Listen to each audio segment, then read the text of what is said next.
Hi friends, Ammu cooking 360 சேனலில் எறா பிரியாணி எப்படி செய்கிறதுன்னு காட்ட போகிறேன். இந்த எறா பிரியாணி செய்கிறதுக்கு முன்னாடி இந்த வீடியோவை ஸ்கிப் பண்ணாமல் கடைசி வரைக்கும் பாருங்கள். எறா எப்படி க்ளீன் பண்ணுறதுங்கிற வீடியோவையும் நான் போட்டிருக்கேன், போய் சர்ச் பண்ணி பாருங்கள்.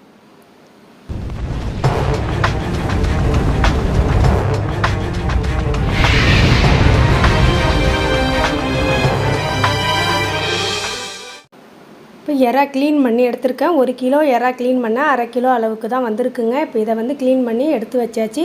இதுக்கு ரைஸ் எடுத்திருக்கேன், 1 கிலோ எடுத்துருக்கேங்க. இப்போ எறா ஒரு 1/2 கிலோ அளவுக்கு வரும், அதனால் நான் 1 கிலோ ரைஸ் எடுத்திருக்கேன். இதை தண்ணி ஊற்றி நல்லா கழுவிட்டு ஒரு 10 நிமிஷம் ஊற விட்டுடுவோம். இப்போ எறா பிரியாணி தாளிக்கிறதுக்கு ஒரு டபரா எடுத்து ஸ்டவ்வில் வச்சு ஸ்டவ் பற்ற வச்சாச்சு.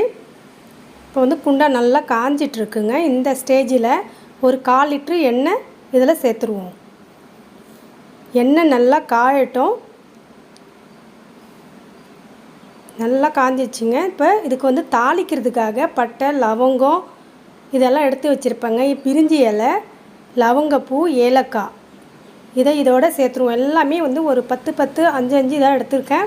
இப்போ இதோட சேர்த்து ஒரு கரண்டியை வச்சு கிண்டி விடுவோம். நல்லா பொரியட்டும், பொரிஞ்சு வரட்டுங்க. இந்த ஸ்டேஜில் பச்சை மிளகா ஒரு 7 எடுத்திருக்கேன். 7 8 மிளகா கூட, காரம் உங்களுக்கு எந்த அளவுக்கு தேவையோ அந்த அளவுக்கு எடுத்துக்கோங்க. கீனி வச்சுருக்கேன். இப்போ இந்த 6 பச்சை மிளகாவை இதோட சேர்த்துருவோம். சேர்த்து நல்லா அந்த பச்சை மிளகா பச்சை வாசம் போகிற அளவுக்கு எண்ணெயிலே ஃப்ரை ஆகணும். இப்போ நல்லா ஃப்ரை ஆகிடுச்சிங்க. இந்த ஸ்டேஜில் வெங்காயம் எடுத்து ஒரு 1/4 கிலோ எடுத்து கட் பண்ணி வச்சுருக்கேன். நீளமாக கட் பண்ணி பொடியே வச்சுருக்கேங்க.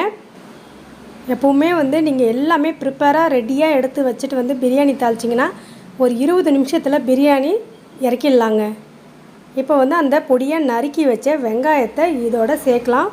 நல்லா அந்த பச்சை மிளகா ஃப்ரை ஆகிடுச்சிங்க எண்ணெயில். இப்போ இந்த வெங்காயத்தையும் சேர்த்து பொன்னிறம் வர வரைக்கும் நல்லா வதக்கி விட்டுக்கலாம். அப்பப்போ கரண்டி வச்சு கிண்டி விட்டுக்கிட்டே இருங்க.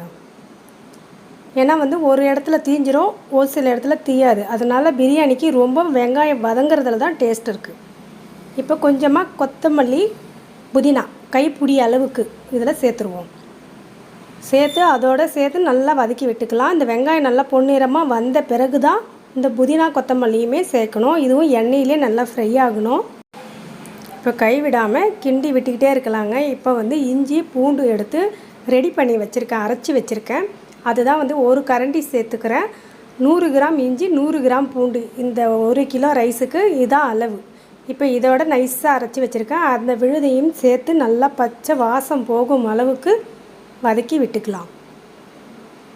அந்த புதினா கொத்தமல்லி நல்லா வாசம் வந்த பிறகு தான் இஞ்சி பூண்டு விழுது போடுறோம், அடி பிடிக்கக்கூடாதுங்க. இப்போ ஒரு 1/4 கிலோ அளவுக்கு தக்காளி எடுத்து பொடியை நறுக்கி அதையும் சேர்த்துட்றேன். தக்காளி நல்லா வதங்கணுங்க, பச்சை வாசம் போகணும். அதில் இருக்கிற தக்காளி தண்ணி இருக்குது பாருங்கள், அதெல்லாம் வத்துற அளவுக்கு வதங்கணும். இப்போ வதங்கிடுச்சுங்க. அது கூட இப்போ எறா எடுத்துருக்கோம், க்ளீன் பண்ணி வச்ச எறாவையும் இதோட சேர்த்துருவோம். இப்போ நல்லா எறாவை கிண்டி விட்டுக்கலாங்க. இந்த எறாவில் இருக்கிற தண்ணியுமே வற்றணும் கொஞ்சமாக. அந்த பச்சை வாசம் அந்த கவிச்சை போகணும். அதனால தான் நல்லா ஒரு மூடியை கூட நீங்கள் போட்டு சிம்மில் வச்சு திறந்து அப்பப்போ கிண்டி விட்டுக்கிட்டே இருங்க. அப்பப்போ திறந்து கிண்டி விட்டுக்கிட்டே இருந்தீங்கன்னா இந்த அளவுக்கு சுண்டி அந்த எறாவும் நல்லா அதிலே வெந்துடும். இப்போ இந்த ஸ்டேஜ் வந்ததும் பாருங்கள், இந்த ஸ்டேஜ் வந்ததும் மசாலா ஆட் பண்ணிடலாம்.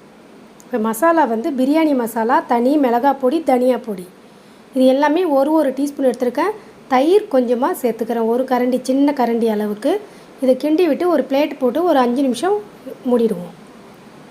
இப்போ 5 நிமிஷம் கழித்து ஓப்பன் பண்ணி பார்த்தா இந்த எண்ணெய் பிரிஞ்சு வந்திருக்கு பாருங்கள். மசாலா பச்சை வாசம்லாம் போயிடுச்சு. ஒரு எலுமிச்சம்பழம் எடுத்து அரை எலுமிச்சம்பழத்தை மட்டும் பிழிஞ்சு இதோட சேர்த்துருவோம். இப்போ ஒரு கரண்டி வச்சு நல்லா அடி பிடிக்காமல் கிண்டி விட்டுக்கலாம். இப்போ இந்த ஸ்டேஜில் நல்லா கிண்டி விட்டாச்சுங்க. இந்த ஸ்டேஜில் தண்ணி சேர்க்க போகிறோம். தண்ணி இப்போ 1 கிலோ அரிசி ஏதாவது ஒரு பாத்திரத்தில் அளந்துக்கோங்க. 1க்கு 2 அளவு இப்போ தண்ணி சேர்த்துடலாம். கொஞ்சமாக தேவைக்கேற்ப உப்பு. இப்போ ஒரு கரண்டி வச்சு அடியில் எதுவும் பிடிக்காமல் இருக்கிறத மாதிரி நல்லா கிண்டி விட்டுடலாங்க. கிண்டி விடும்போது அந்த அடியில் எதுவுமே இருக்காது, இஞ்சி பூண்டெல்லாம் பிடிச்சிருக்கும். இப்போ ஒரு பிளேட் போட்டு மூடிடுவோம். இது ஒரு 5 நிமிஷம் ஆகட்டும். இப்போ 5 நிமிஷம் கழித்து பாருங்கள், அந்த நுரைச்சி வந்திருக்கு பாருங்கள். இந்த ஸ்டேஜில் அந்த ஊற வச்ச அரிசியை தண்ணி இல்லாமல் வடிகட்டி இதில் சேர்க்க போகிறோம். அதில் இருக்கிற தண்ணி ஃபுல்லாக எடுத்துருங்க. எடுத்துகிட்டு வெறும் அரிசியை மட்டும் இதில் சேருங்க. ஒரு கரண்டியை வச்சு நல்லா கலக்கி விட்டு ஒரு பிளேட்டை போட்டு மூடி ஒரு 10 நிமிஷம் ஆகட்டுங்க. ஃபுல் ஃப்ளேமில் வச்சுருங்க தீ. இப்போ பாருங்கள், 10 நிமிஷம் கழித்து ஓப்பன் பண்ணி பார்த்தோன்னே பிரியாணி ரெடி ஆகிடுச்சிங்க.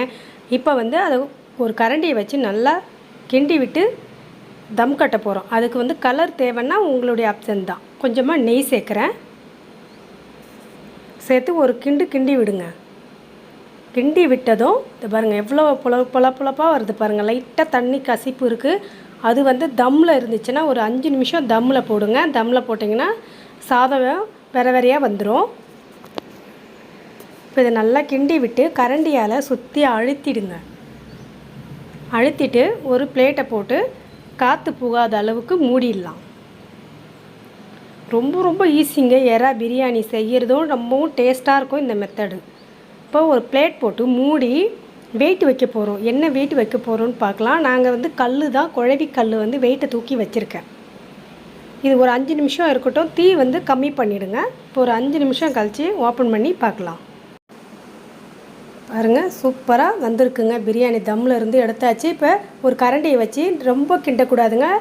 அப்படியே லைட்டாக எடுத்து பாருங்கள், உதிரியாக வந்திருக்குங்க. இவ்வளோ தாங்க எறா பிரியாணி ரெடி ஆகிடுச்சிங்க. நீங்களும் உங்கள் வீட்டில் இந்த எறா பிரியாணி செய்து பார்த்துட்டு எப்படி இருக்குன்னு கமெண்ட் செக்ஷனில் கமெண்ட்ஸ் பண்ணுங்கள். இந்த வீடியோ பிடிச்சிருந்தால் ஷேர் பண்ணி லைக் பண்ணுங்கள். மறக்காமல் சப்ஸ்கிரைப் பண்ணி பெல் ஐக்கானை கிளிக் பண்ணுங்கள். வேறு ஒரு புது ரெசிபியோடு உங்களை சந்திக்கலாம். பாய்.